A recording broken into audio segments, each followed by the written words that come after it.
We are EduSoft Software Training Services. This is the video tutorial for beginners in 3ds Max software. Hi friends. Today our topic is slice modifier in 3ds Max. The slice modifier split the selected object, groups or assembly into two separate elements. Here I will demonstrate the slice tool on a teapot. Create a teapot.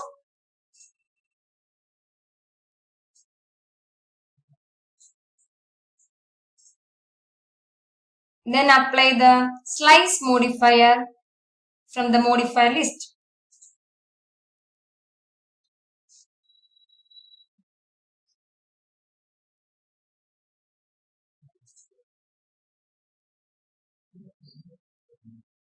Next, we will set the slice plane gizmo according to your requirement.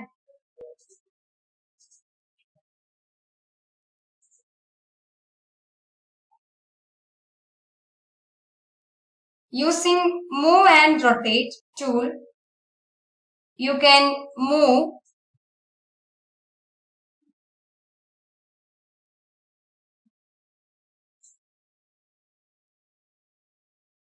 and rotate gizmo plane as you wish.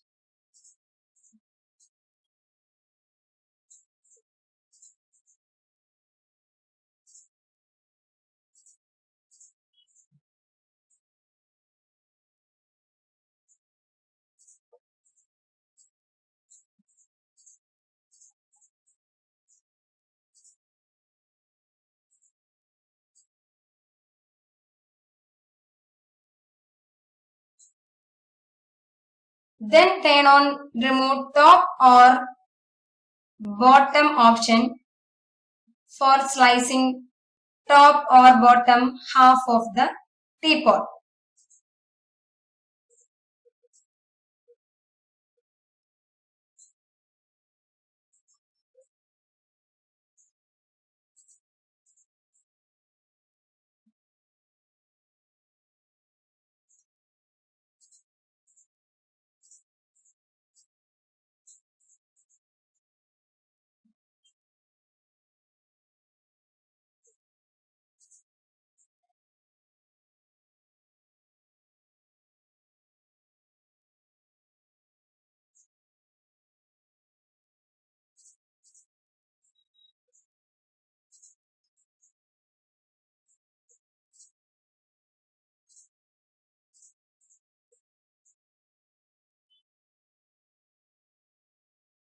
Thanks for watching this video.